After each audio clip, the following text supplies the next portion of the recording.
60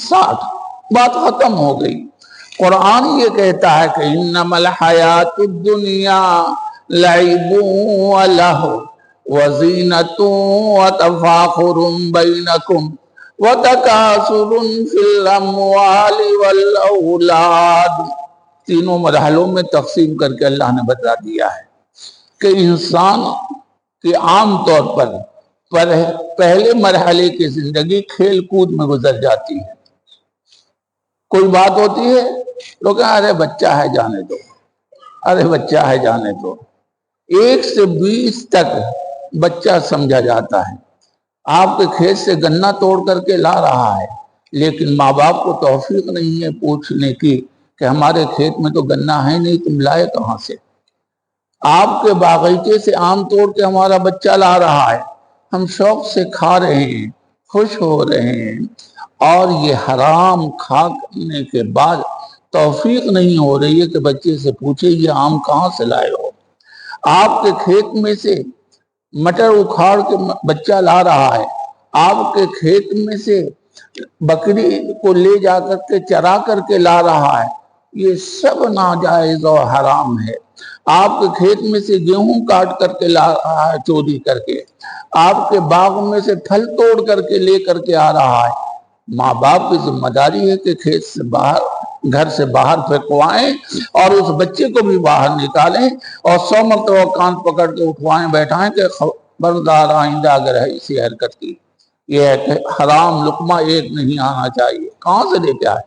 لیکن آج کے ماں باپ تھپ تھپاتے ہیں، اچھا کیا، جاؤ فلانے کے کھیت میں سے گنا توڑ کے لے آؤ، فلانے کے یہاں سے امرود توڑ کر کے لے آؤ، فلانے کا کیلا کاٹ کر کے لے آؤ، اور لا رہا ہے تو پوچھتے نہیں ہیں۔ اور یہ حرام کھا کر کے اس سے جو گوشت بنے گا اور خون بنے گا کہاں جائے گا؟ اللہ کے رسول صلی اللہ علیہ وسلم نے فرمایا کہ جو گوشت اور جو خون حرام لقمے سے بنتا ہے، النار اولا بھی، وہ جہنم میں جاتا ہے۔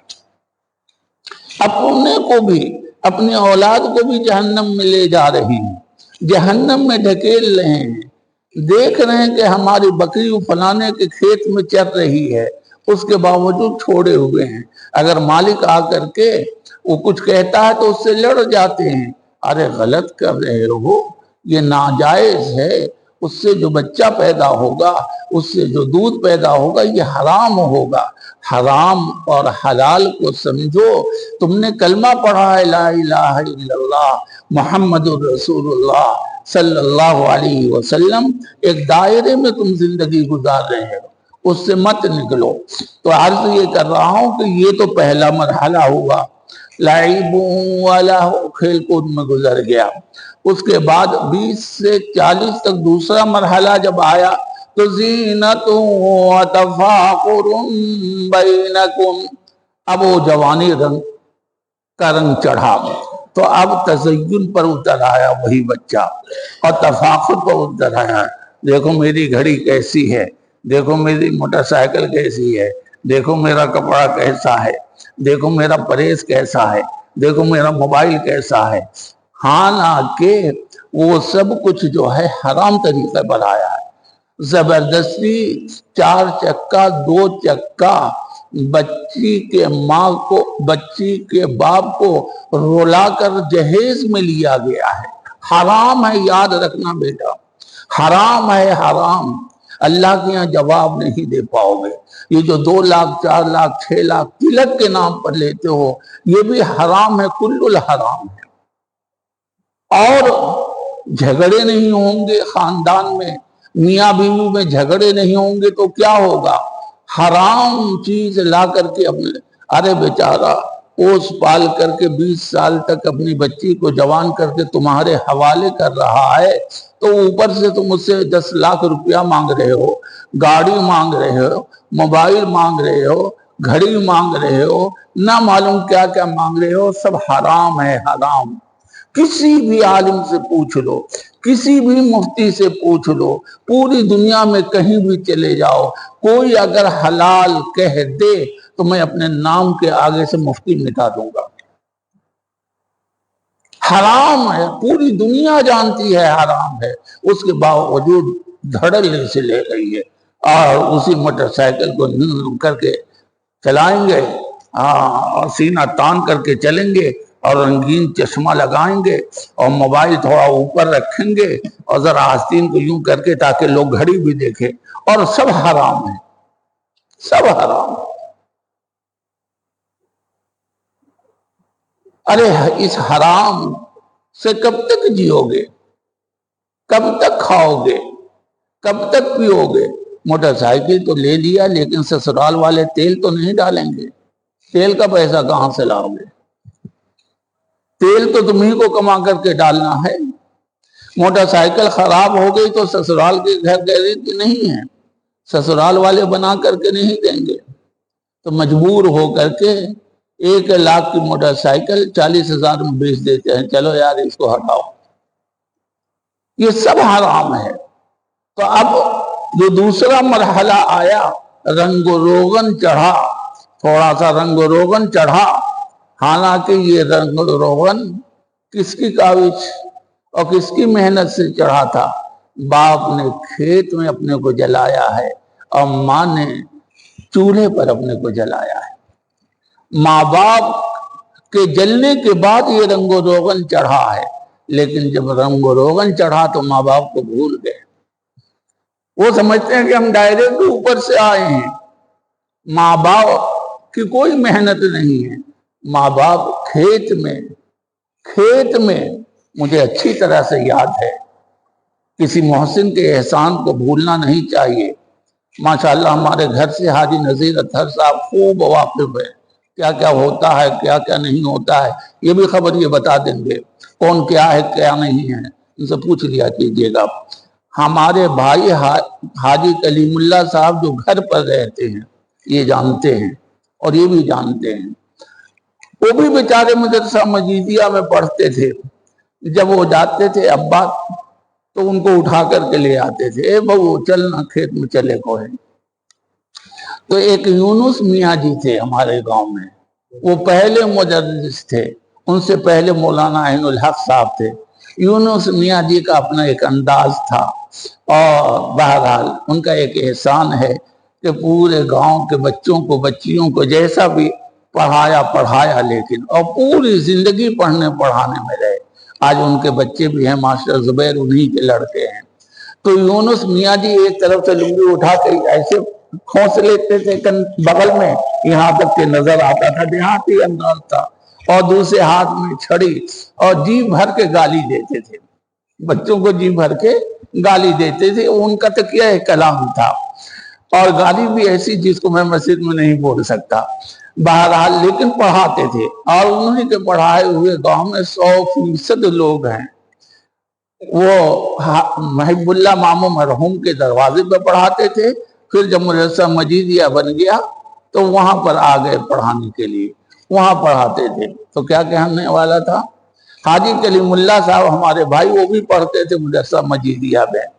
تو ابا جاتے بہوا رے چلنا کھیت میں چلے کو ہے، تو وہی یونس میاں جی مذاق میں ابا کے ہم عمر تھے، نام لے کر کے ان کا کہتے، ارے یہو کو پڑھے دانا، کاہے ہر دن وہ اٹھا کے لے جاتا، کہا کہ 3 گوڑا کو تو پڑھائی لے لاگے، سب گوڑا کو پڑھائی بتا کھیتیا کون کری، کھیتیوں تو کرے والا کون چاہیے۔ ابا صحیح بات کہتے تھے، اب بیچارے اٹھا کے لے جاتے تھے۔ انہی کی محنت سے، ان کی قربانی سے، جو ابا کے ساتھ زندگی بھر انہوں نے کیا، ہم 3 بھائیوں نے پڑھا ہے۔ میں نے بھی، میری پڑھائی میں بھی ان کی محنت شامل ہے، قاری صاحب کی پڑھائی میں بھی ان کی محنت شامل ہے، حاجی صاحب کی پڑھائی میں بھی ان کی محنت شامل ہے۔ اور اس طرح سے محنت کرتے تھے کہ رمضان کا مہینہ ایک سال گرمی میں آیا، میں بچہ تھا، گھر ہی پر تھا، تو دھان یا گیہوں کاٹنے کے لیے کھیت میں اب بھی کسان صبح چلے جاتے تھے، گرمی کی تمازت کی وجہ سے بے ہوش ہو گئے، اس لیے کہ روزہ کی حالت میں گیہوں کاٹ رہے ہیں، دوپہر کے وقت میں اتنی گرمی لگی کہ بے ہوش ہو گئے، اور کسی طرح سے لیکن روزہ نہیں توڑا انہوں نے، زندگی بھر محنت کرتے رہے،